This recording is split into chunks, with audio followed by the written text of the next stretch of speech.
দুইটাই ডায়োড এবং দুইটাই হলো একটা আইডিয়াল ডায়োড হিসেবে দেখানো আছে। তো আইডিয়াল ডায়োডে কি হয় দেখেন, যেহেতু আমাদের এইখানে আপনাদের আমি দেখালাম একটুখানি আগে যে এটা ডিরেক্ট উপরের দিকে চলে যায় লাইনটা। আমি একটা অন্য কালার দিয়ে দেখার চেষ্টা করি। এটা ধরেন ডিরেক্ট উপরের দিকে চলে যায় লাইনটা, আর এটা হলো জিরো পাওয়া যায়, সরি রাখা হচ্ছে না ঠিক মতো, জিরো পাওয়া যায়। তো এই ধরনের যে আমাদের ক্যারেক্টারিস্টিক কার্ভ আছে, এটা দেখা যায় সাধারণত আইডিয়াল ডায়োডের ক্ষেত্রে। তো আইডিয়াল ডায়োডের ক্ষেত্রে তাহলে আমাদের আহ, মানে এর ইকুইভ্যালেন্ট সার্কিটটা কেমন হবে দেখেন। এটা একটা আইডিয়াল ডায়োড, ভিডি দেওয়া আছে, যেখানে এখানে কোনো সিলিকন, জার্মেনিয়াম, গ্যালিয়াম আর্সেনাইড কোনো কিছু নাম কিন্তু লেখা নাই। এখানে কিন্তু কোনো কিছু নাম লেখা নাই, ডিরেক্ট একটা ডায়োড দেওয়া আছে। তার মানে আপনার এরকম যদি ডায়োড দেওয়া থাকে তাহলে এটাকে আইডিয়াল ডায়োড হিসেবে ধরে নেবেন।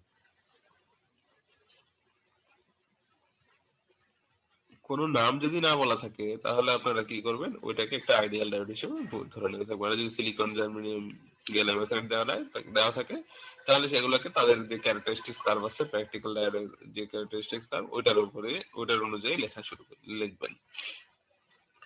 তো এখানে যেটা হয় যে যেমন ধরেন এইখানে জিরো পয়েন্টে একদম হুট করে অনেক বেশি কারেন্ট পাওয়া যাচ্ছে। তো হুট করে অনেক বেশি কারেন্ট পাওয়া যায় সাধারণত শর্ট সার্কিটে।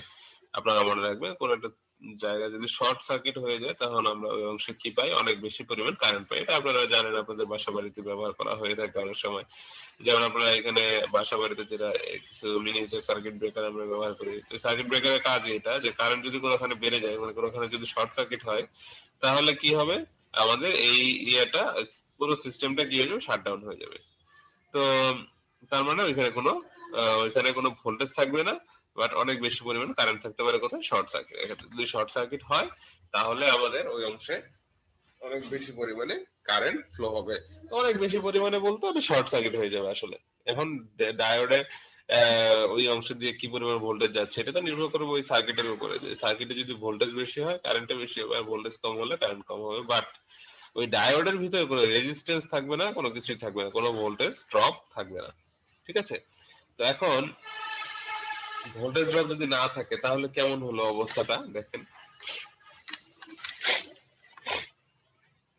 তখন দেখেন এই যে ভিডিটা আছে, এখানে জাস্ট এর এক্রসে যদি আমরা পজিটিভ বায়াস মানে ফরওয়ার্ড বায়াস দেই তাহলে জাস্ট এটা হয়ে যাবে কি এরকম, এরকম একটা স্ট্রেট লাইন হয়ে যাবে, মানে হলো একটা লাইন দ্বারা কানেক্টেড হয়ে যাবে, মানে শর্ট সার্কিট হয়ে যাবে। আবার যদি একটা ডায়োডকে রিভার্স বায়াস ভোল্টেজ দেই, রিভার্স বায়াসে কি করবে না, এ কোনো কারেন্ট দিবে না এবং এটা হলো কি যাবে, খুলে যাবে। মনে হবে যে ডায়োডটা অফ। এটা হলো ডায়োডটা অন। কখন? যখন আমরা এটা ফরওয়ার্ড বায়াস দেবো, ডায়োডটা অন। ডায়োডটা অন মানে এটা শর্ট সার্কিটের মতো কাজ করবে, একটা লাইন দিয়ে এটাকে রিপ্লেস করা হবে। ধরেন একটা সার্কিট আছে, এরকম ধরেন যেরকম একটা সার্কিট ধরেন আমরা এখানে এঁকে নিলাম, এখানে একটা রেজিস্ট্যান্স দিয়ে ধরেন এখানে একটা সার্কিটটা শেষ করা আছে।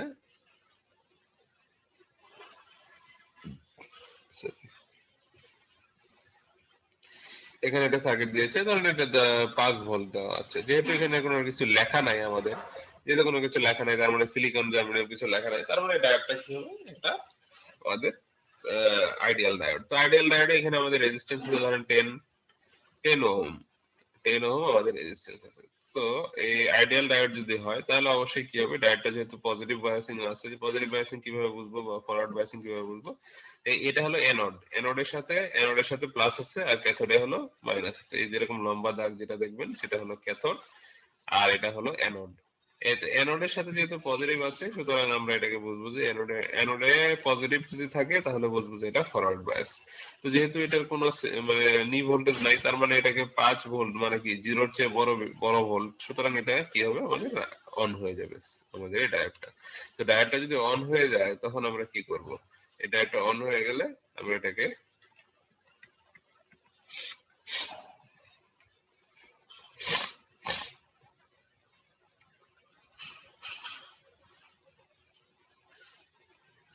আমরা দেখেন এরকম একটা লাইন দিয়ে রিপ্লেস করে দেবো। কিরকম লাইন, আমি একটু লাল কালি দিয়ে দেখাই অংশটুকুকে।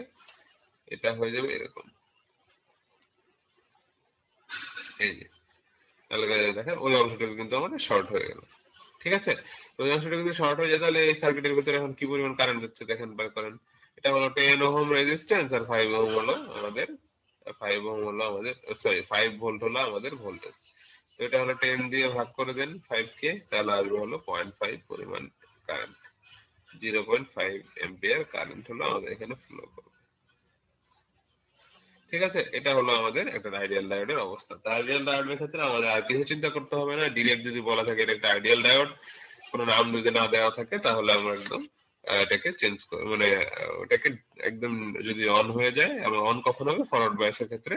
যদি ফরওয়ার্ড বায়াসের ক্ষেত্রে অন হয়ে যায়, তাহলে ওটা কি হয়ে যাবে, শর্ট আকারে লিখতে হবে।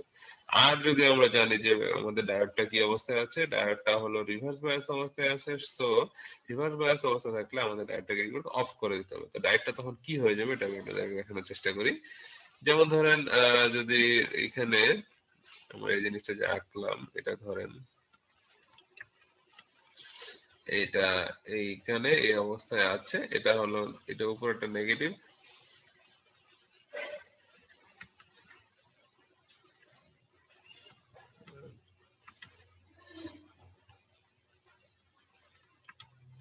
আর নিচে এটা পজিটিভ আকারে থাকবে। আর এখানে ডায়োডটা ছিল, ধরেন আমি ডায়োডটা এঁকে দিই আবার। ডায়োড এখন এখানে এখানে এখানে মাইনাস আছে, আর এখানে হলো অ্যানোড, অ্যানোডে মাইনাস, আর ক্যাথোডে হলো প্লাস। তার মানে এটা বুঝে যাবেন এটা হলো আমাদের কি, এটা হলো আমাদের রিভার্স বায়াস অবস্থা। তো রিভার্স বায়াস অবস্থায় তাহলে আমাদের কি করতে হবে, রিভার্স বায়াস অবস্থায় এটা ডায়োডটা অন হবে না। দেখেন ডায়োডটা খুলে গেছে, এদিকে এদিকে লাইনটা খুলে গেছে। যদি লাইনটা খুলে যায় তার মানে কি, ওপেন হয়ে গেছে। তার মানে দেখেন এখানে ডায়োড যেটা হবে সেটা হবে, এখানে ডায়োডটা ওপেন হয়ে যাবে। তাহলে কিরকম হয়ে যাবে ডায়োডটা, দেখেন এখানে আমাদের এরকম একটা, যদি আমরা এরকম একটা লাইন এরকম গোল করে নিই, এরকম দেখা যাবে। ডায়োডটা এখানে কিন্তু ফাঁকা, এখানে কিন্তু ফাঁকা, কিচ্ছু নাই। তো এরকম যদি ফাঁকা হয়ে যায়, তাহলে আমরা এই অংশটা এটাকে বলবো ওপেন সার্কিট। তো আমাদের ডায়োডটা কি হয়ে গেল, রিভার্স বায়াস অবস্থায় কি হয়ে গেল, ওপেন সার্কিট হয়ে গেল। তারপর যদি কোনো কোশ্চেন এইভাবে আসে আমাদের কোনো ম্যাথে বা এরকম কোনো কিছু, তখন আপনারা এই জিনিসটা এইভাবে করে শেয়ার করবেন। ঠিক আছে, তো এই তো এটা মোটামুটি আমাদের এখানে গেল।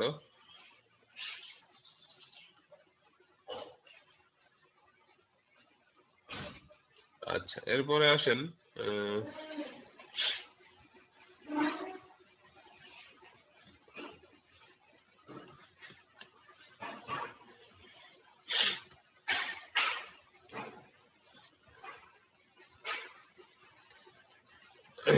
এরপরে চলে যাই আমরা। দেখেন এখানে অনেক কথা বলা আছে, এগুলো কথা আমি বলে দিয়েছি already. The semiconductor diode behaves in a manner similar to a mechanical switch in that it can control whether current will flow between its two terminal. এগুলো আপনাদের দেখা লাগবে না, আপনি আমার কথাগুলা দেখার চেষ্টা করবেন। যেটা একটা সুইচের মতো কাজ করে, যে দেখাচ্ছে এটা সুইচটা অন হয়ে গেল, এটা হলো আমাদের শর্ট সার্কিট হয়ে গেল, আর সুইচটা অফ হয়ে গেল মানে ওপেন সার্কিট হয়ে গেল। এইসব জিনিস একটু বোঝানোর চেষ্টা করেছে এখানে। তো এগুলো আসলে মানে আলাদা কিছু না, যা বলেছি আমি সেগুলোর মধ্যে আছে। তো আসলে নেক্সট জিনিসটা আমরা একটু দেখার চেষ্টা করি। তো এখানে দেখেন এখানে ওই যে আইডিয়াল ক্যারেক্টারিস্টিক্স আর প্র্যাকটিক্যাল ক্যারেক্টারিস্টিক্স এর মধ্যে পার্থক্য দেখিয়েছে কিছু। তো এখানে হলো এই যে আমি ব্লু যে লাইনটা আছে, ব্লু লাইনটা হলো, ধরেন আমি যদি এটাকে ইয়ে হিসেবে রেড লাইন হিসেবে দেখানোর চেষ্টা করি, আইডিয়াল ডায়োডের ক্ষেত্রে আমি যেটা দেখিয়েছি সেটাকে যদি আমি এখান থেকে দেখানোর চেষ্টা করি, দেখেন এই দিকে চলে গেছে লাইনটা, এটা এইদিকে চলে গেছে একটা, মানে আমাদের ফরওয়ার্ড বায়াসের লাইনটা, আর রিভার্স বায়াসের লাইনটা চলে গেছে এইদিকে। তো আমাদের এটা হলো আমাদের আইডিয়াল ক্যারেক্টারিস্টিক্স। দেখেন এখানে নাম দেওয়া আছে আইডিয়াল ক্যারেক্টারিস্টিক্স এর, এই যে এখানে এখানে কিন্তু আইডিয়াল ক্যারেক্টারিস্টিক্স নাম দেওয়া আছে। এটা হলো যে এই যে দুইটা লাইন দিয়ে দেখানো হয়েছে, এটা হলো এটা ফরওয়ার্ড বায়াসের জন্য, এটা হলো ফরওয়ার্ড বায়াসের জন্য, আর এটা হলো রিভার্স বায়াসের জন্য অবস্থা। তো এই দুইটা হলো আইডিয়াল ডায়োডের ক্ষেত্রে, বাট প্র্যাকটিক্যাল ডায়োডের ক্ষেত্রে একটু আলাদা হয়। অ্যাকচুয়াল ক্যারেক্টারিস্টিক্স যেটা, সেটা হলো আপনাদের আমি বলেছিলাম যে এখানে একটা কি হয়, এই যে আমাদের এই যে ব্ল্যাক লাইন দিয়ে যেটা দেখানো হয়েছে, সেটা হলো যে আমাদের এখানে এই ব্ল্যাক লাইনের মাধ্যমে যেটা দেখানো হয়েছে সেটা হলো 0.7 পরিমাণ ভোল্টেজ যদি আমরা না পাই, সেই ক্ষেত্রে কি হবে না, আমাদের ডায়োডটা অন হবে না। এটা ক্ষেত্রে সিলিকন ডায়োড দেখানো আছে, মনে করেন 0.7 যেহেতু বলা আছে সেহেতু এটা একটা সিলিকন ডায়োড এখানে দেখানো আছে। আর এমনিতে নিচের দিকে কি আছে, নিচের দিকে একটা রিভার্স স্যাচুরেশন, রিভার্স ভোল্টেজ যেটা দেওয়া আছে সেটা হলো রিভার্স একটা কারেন্ট অবশ্যই পাওয়া যায়, একটু স্যাচুরেশন কারেন্ট, এটা আপনাদের বলেছিলাম আমি যে মাইনরিটি ক্যারিয়ারের জন্য যে কারেন্টটা আমাদের একটু ফ্লো হয়। তো তো ওইটার জন্য আমাদের এই অংশটা দেখানো হয়েছে যে আমাদের এই অবস্থায় ওপেন সার্কিট থাকবে আর কি, বাট একটু নিচের দিকে কারেন্টটা আমাদের আসলে থাকবে, যেটা হলো আমাদের অ্যাকচুয়াল ক্যারেক্টারিস্টিক্সে পাওয়া যায়। আর এই তো এই হলো আমাদের মানে আসলে আইডিয়াল ক্যারেক্টারিস্টিক্সটা দেখানোর জন্য এটা আসলে যে আমাদের সেমিকন্ডাক্টর অ্যাকচুয়াল সেমিকন্ডাক্টরের ক্যারেক্টারিস্টিক্সের সাথে আইডিয়াল ক্যারেক্টারিস্টিক্স কি রকম ডিফার করে কি করে না এটা দেখা, এটা আপনাদের আমি দেখিয়েছি আগেই। সো এটা নিয়ে আর কিছু বলার অপেক্ষা রাখে না। তো এইখানে যে জিনিসটা বলা হয়েছে শর্ট সার্কিট ইকুইভ্যালেন্ট রেজিস্ট্যান্স আর কারেন্ট নিয়ে কথা বলা হয়েছে, সেটা হলো দেখেন এই শর্ট সার্কিট অবস্থায় বা ওপেন সার্কিট, শর্ট সার্কিট অবস্থায় যে রেজিস্ট্যান্সটা আমাদের থাকে সেটাকে বলা হয় শর্ট সার্কিট ইকুইভ্যালেন্ট রেজিস্ট্যান্স। এটা তো জানি আমরা, শর্ট সার্কিট মানে কি, শর্ট সার্কিট মানে সেখানে কোনো ভোল্টেজ থাকে না, আর ভোল্টেজ না থাকা মানেই হলো 0 ওহম পাওয়া যাবে, এই জন্য রেজিস্ট্যান্স নাই। আর ওপেন সার্কিটের ক্ষেত্রে কি হবে, ওপেন সার্কিটের ক্ষেত্রে হলো সিস্টেমটা এরকম ওপেন হয়ে যাবে। তো ওপেন হওয়া মানে কি, ওপেন হওয়া মানে এই অংশে কোনো কারেন্ট ফ্লো হচ্ছে না। তো কোনো অংশে যদি কোনো কারেন্টই ফ্লো না হয় তাহলে এখানে রেজিস্ট্যান্সের পরিমাণ কি হবে, অনেক বেশি হয়ে যাবে। তো এটাকে আমরা বলি আর, আর মানে হলো রেজিস্ট্যান্স যেটা আছে ওপেন সার্কিট ইকুইভ্যালেন্টের ক্ষেত্রে ইনফিনিটি রেজিস্ট্যান্স শো করে। ইনফিনিটি মানে অনেক বেশি রেজিস্ট্যান্স শো করে। ওপেন সার্কিটে যেহেতু কারেন্ট নাই, কারেন্ট কোথায় থাকে না, যখন যেখানে আমাদের দুইটা লাইন, যেমন ধরেন আপনার দুই আঙ্গুলের মাঝে আপনি যদি এইভাবে করে আঙ্গুল দুইটা একসাথে করে ধরে রাখেন, যেমন ধরেন এখানে একটা আঙ্গুল আপনি ব্যবহার করলেন, এখানে একটা আঙ্গুল আপনার হাতে রাখলেন, এখানে একটা আঙ্গুল রাখলেন, এখন মাঝখানে কি যদি কোনো ওয়্যারের কানেকশন না দেওয়া হয়, এর মধ্যে কি কোনো মানে কারেন্ট ফ্লো হবে? আপনার দুই আঙ্গুলের মধ্যে আছে ধরেন কারেন্টের ফ্লো, বাট আপনার কিন্তু, অথবা দুইটা ওয়্যার যদি নেন আলাদা করে, মাঝখানে হলো ফাঁকা, যদি মাঝখানে ফাঁকা থাকে, কোনো কানেকশন না থাকে, তাহলে কি হবে, কোনো কারেন্ট ফ্লো হবে না। তার মানে কি, কোনো কারেন্ট ফ্লো না হওয়া মানে কি, এখানে অনেক বেশি পরিমাণে কি আছে, বাধা আছে, যে এই কারণে কারেন্ট ফ্লো হচ্ছে না। তো বাধাটা কি, ফাঁকা স্থান, তাই না? এটা হলো ইনফিনিটি, এই কারণে এটাকে ইনফিনিটি রেজিস্ট্যান্স হিসেবে ধরে নেওয়া হয়। তো এই আর কি, এসব জিনিসগুলো শর্ট সার্কিট ইকুইভ্যালেন্ট কি হয় না হয় এসব জিনিসগুলো দেখানো হয়েছে, এগুলো আপনাদের আমি বলেছি, সো এগুলো নিয়ে সমস্যা নেই। তো এখন যেটা আসেন সেটা হলো যে রেজিস্ট্যান্স, ডিসি রেজিস্ট্যান্স কেমন হয়। তো এটা আপনাদের আমি বের করে দেখিয়েছিলাম একটুখানি, আরডি ইজ ইকুয়ালস টু ওই যে ছিল ভিডি ডিভাইড বাই আইডি, অথবা আমি যদি আইডি আর ভিডি জানি তাহলে আমাদের এখান থেকে রেজিস্ট্যান্স বের করতে পারবো ইজিলি। জানি আমরা কি V is equal to I R, এই সূত্র থেকে আমরা এটা বের করতে পারবো। এখন দেখেন এখানে একটা ম্যাথ আছে, ম্যাথটাতে কি বলা আছে, 1.3 নাম্বার ম্যাথে যেটা আছে, determine the DC resistance levels for the diode of figure 1.24, এটার মধ্যে ডিসি রেজিস্ট্যান্স লেভেলটা আপনাদের বের করতে বলেছে। এখন এখানে দিয়ে দেওয়া হয়েছে যে ID is equal to 2 milli ampere low লেভেলের ক্ষেত্রে, আর ID is equal to 20 milli ampere high level, মানে অনেক বেশি পরিমাণে কারেন্ট দেওয়া আছে। আর এটা হলো 2 মিলি অ্যাম্পিয়ার হলো এই যে নিচের যে কারেন্টটা, এটা, এটা হলো 20 মিলি অ্যাম্পিয়ার দেওয়া আছে। ওকে, তিনটা ক্ষেত্রেই আমাদের হলো ডিসি রেজিস্ট্যান্স লেভেলটা আমাদের বের করতে হবে। তো আমরা জানি কি, ডিসি রেজিস্ট্যান্স লেভেল যদি বের করতে চাই, এটা লো লেভেল, এটা হাই লেভেল, এটা পজিটিভ, এটা হলো ফরওয়ার্ড বায়াসের ক্ষেত্রে, আর ভিডি ইকুয়াল টু -10 ভোল্ট, এটা হলো রিভার্স বায়াসের ক্ষেত্রে। তো এটার ক্ষেত্রে মানগুলো বের করতে হবে। তো দেখেন প্রথমটার ক্ষেত্রে ID is equal to 2 milli ampere, ID is equal to 2 milli ampere হলে স্যার আইডির ফুল মিনিংটা যদি একটু বলতেন। Diode current, diode current, I হলো কারেন্ট আর ডি তে ডায়োড। আর স্যার ভিডি, হ্যাঁ, ভিডি স্যার ডায়োড ভোল্টেজ। আচ্ছা, এটা বলে নেই আমি, আচ্ছা দাঁড়ান, আমাদের দেখানো হয়েছিল তো, এই যে এটা দেখাচ্ছিলাম না তখন, এটাই তো, এই যে আইডি মানে এর ভিতর দিয়ে, ভিডিওর ভিতর দিয়ে কারেন্ট, আর ভিডি হলো আমাদের, এটা ভি বললেও হয় আই বললেও হয়, এগুলো কোনো আলাদা কিছু নাই, এটা ডায়োড দিয়ে নির্দিষ্ট করে দেওয়া হয়েছে আর কি, যে এটা ডায়োডের অ্যাক্রসে ভোল্টেজ হবে, এটা ডায়োডের, আপনি অন্য কোনো কিছু ধরে নিতে পারেন, কোনো সমস্যা নাই, ভিজি ধরে নিতে পারেন, আপনার যেটা ইচ্ছা, এটা হলো ধরে নেওয়া, আর কিছুই না।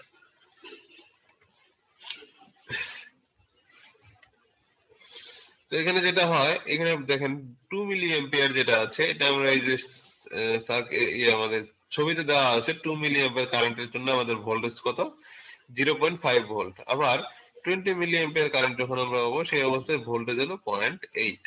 এই দুইটা আমাদের মানগুলো দেওয়া আছে। আবার দেখেন এখানে, এই যে এখানে 1 মাইক্রো অ্যাম্পিয়ার আমাদের কি দেওয়া আছে, এটা হলো রিভার্স স্যাচুরেশন কারেন্ট, কোথায়, -10 ভোল্টের ক্ষেত্রে। তাহলে দেখেন voltage current, voltage current, voltage current সব দেওয়া আছে। তো ভোল্টেজ কারেন্ট 2 মিলি এম্পিয়ারের জন্য আমরা বললাম কারেন্ট যদি 2 মিলি এম্পিয়ার হয় তাহলে ভোল্টেজ হবে 0.5, এটা আমরা কারেন্ট থেকে পেয়েছি। এই দেখেন 2 মিলি এম্পিয়ার কারেন্টের জন্য আমাদের মিলি এম্পিয়ার কারেন্টের জন্য আমাদের ভোল্টেজ হলো 0.5 ভোল্ট।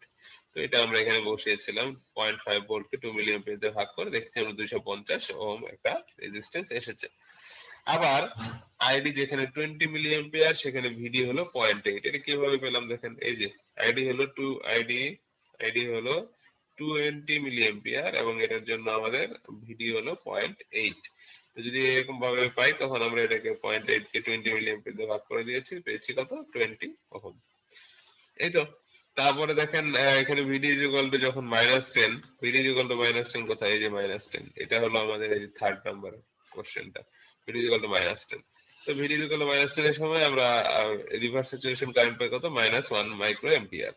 তো এটা হলো আমরা জানি কি V is equal to IR, ওই সূত্র থেকে আমরা এখানে বসিয়ে দিচ্ছি RD is equal to VD divide by RD.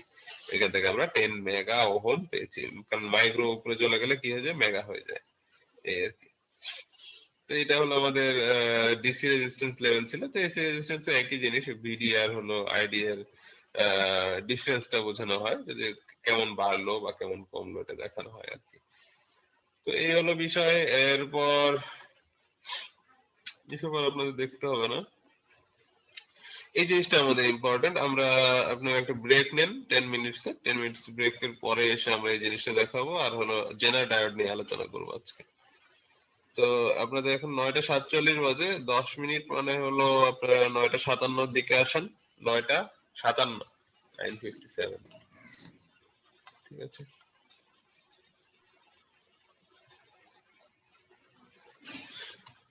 ঠিক আছে, একটা ব্রেক নিয়ে নেন সবাই। আচ্ছা, আমরা পরামর্শ শুরু করি। তো আমরা যেটা দেখাতে চেয়েছিলাম আপনাদের সেটা হলো যে এখানে এখানে কয়েকটা মডেলিং করা আছে হলো ডায়োডের মডেল গুলা, ডায়োডের ইকুইভ্যালেন্ট সার্কিট গুলা কেমন হবে না হবে এগুলো সম্পর্কে একটু ধারণা দেওয়া আছে। তো এখানে দেখেন আইডিয়াল একটা আগে দেখি আমরা। আইডিয়াল এর ক্ষেত্রে দেখা যাচ্ছে যে জাস্ট আইডিয়াল ডিভাইস যদি এরকম থাকে তাহলে এখানে আর কোনো কিছু থাকে না, যে আমাদের নরমাল আইডিয়াল ডিভাইস যেটা আছে আইডিয়াল ডায়োড সেটাই থাকে, আর কিছু থাকে না, এখানে সিলিকন টিলিকন কিছু লেখাও থাকে না। আর জাস্ট এই অংশটুকু বললেই হবে যে আমাদের কিরকম থাকে। আর হলো এখানে এর ক্যারেক্টারিস্টিক কার্ভটা আমরা আগেই দেখেছি যে এর ক্যারেক্টারিস্টিক কার্ভ এরকম এরকম এদিকে, আর হলো উপরের দিকে এল এর মতো, উল্টা এল এর মতো এটা ক্যারেক্টারিস্টিক কার্ভটা হয়। এদের এই জিনিস দেখতে হবে। আর এটা হলো সিম্পলিফাইড মডেল যদি বলা হয়, সিম্পলিফাইড মডেল হলে এটা প্র্যাকটিক্যাল ক্ষেত্রে দেখানো হয় আর কি। আইডিয়াল ডায়োডের ক্ষেত্রে যদি এরকম কোনো ডায়োড হয় যে যার কোনো রেজিস্ট্যান্স থাকে না, সেই ক্ষেত্রে মানে আইডিয়াল ডায়োডেরই একটা সিম্পলিফাইড মডেল যদি চিন্তা করি তাহলে যে এখানে ভি কে একটা ভোল্টেজ এখানে অ্যাড করা হয়েছে, যেটা হলো আমাদের এটাকে বলা হয় নিউ ভোল্টেজ। নিউ ভোল্টেজটা একটা নির্দিষ্ট পরিমাণ ভোল্টেজ এখানে গিয়ে তারপর আমরা কারেন্ট পাচ্ছি। এটা হলো দেওয়া দেওয়া আছে আইডিয়াল ডায়োডের ক্ষেত্রে। তো আমাদের এটা সাধারণত আমরা ব্যবহার করি না, তো আমাদের যেটা ব্যবহার করি সব সময় এটা হলো এটা। তো এটা হলো এটা এরকম যে আমাদের এই যে ভিকে পরিমাণ ভোল্টেজ লাগবেই আমাদের এটা এই ডায়োডটাকে অন করার জন্য। আর হলো আমাদের রেজিস্ট্যান্স লাগবে, রেজিস্ট্যান্স হলো আমাদের এর কেমন ধরনের এখানে ভোল্টেজ ড্রপ হবে। তারপর আরেকটা হলো আমাদের আইডিয়াল ডায়োড, মানে যে ডায়োডটাই থাকবে আপনাদের এখানে এরকম ধরেন এরকম একটা ডায়োড আছে, এটা সিলিকন ডায়োড মনে করেন, এটা সিলিকন ডায়োড। এই ডায়োডের কয়েকটা কয়েকটা জিনিস থাকতে পারে, এটাকে আমরা যদি সিলিকন ডায়োড বলি তাহলে এর তিনটা অংশ থাকতে পারে। একটা হলো আমাদের এইখানে ভিকে মানে যেটাকে বলা হয় আমাদের নি ভোল্টেজ, তারপরে হলো আর, আর হলো আর ইকুইভ্যালেন্ট বা বলেন এটাকে রেজিস্ট্যান্স কি পরিমাণ যাবে এর ভিতরে কি মানে একটা ডায়োড মানে রেজিস্ট্যান্স আছে কিনা, যেহেতু এটা কি হবে না, শর্ট হবে না, সুতরাং রেজিস্ট্যান্স কিছু না কিছু থাকবে এখানে। আর হলো আইডিয়াল ডায়োডের মধ্যে ক্যারেক্টারিস্টিক্স মানে একটা সিলিকন ডায়োড এই তিনটা অংশ নিয়ে গঠিত আর মেইন কথা যেটা, ঠিক আছে। এর মধ্যে একটা ভোল্টেজ সোর্স থাকবে সেটা হলো ভিকে এবং এটা একটা নিজস্ব রেজিস্ট্যান্স থাকবে, আর একটা হলো আইডিয়াল ডায়োডের মতো ক্যারেক্টারিস্টিক্স থাকবে। এই তিনটা জিনিস থাকার ফলে দেখা গেছে যে আমাদের যে ক্যারেক্টারিস্টিক্স কার্ভ যেটা আছে সেটা এরকম না হয়ে এই আমাদের আইডিয়াল ডায়োডের যেরকম এখান থেকে এসে উপর দিকে উঠে গেল, এরকম না হয়ে আমাদের কি হয় এখান থেকে এসে এরকম বাঁকা হয়ে যায়। তো বাঁকা হয়ে যায় রেজিস্ট্যান্সের জন্য, আর এখানে এই যে এই অংশ পর্যন্ত যে উঠেছে এটা হয় হলো আমাদের কিসের জন্য, এই ভোল্টেজ ভি নি ভোল্টেজের জন্য। দেখেন এখানে একটু দেখলে বুঝতে পারবেন কিসের কারণে কি হয়েছে। আমি যদি একটুখানি আপনাদের এটা একটু দেখানোর ইয়ে করি যে একটার পর একটা কিভাবে আসলো। দেখেন এখানে আমাদের আইডিয়াল ডায়োডের ক্ষেত্রে কিন্তু কি হয়েছে, এখান থেকে জাস্ট এদিকে এসেছে আবার উপরের দিকে উঠে গেছে। তো এটা হলো আইডিয়াল ডায়োডের ক্ষেত্রে একদম সমান, একদম কি বলে ভার্টিক্যাল লাইন পাওয়া গেছে একটা। আবার দেখেন সিম্পলিফাইড মডেলের ক্ষেত্রে কি হয়েছে, এখানে জাস্ট কিছুই নাই, এখানে হলো একটা খালি ভি কে দেওয়া আছে। তো ভি কে এর জন্য একটা নির্দিষ্ট অংশ এদিকে সরে গেছে, বাট আমরা কিন্তু এরকম স্ট্রেট লাইনই এখানে পেয়েছি।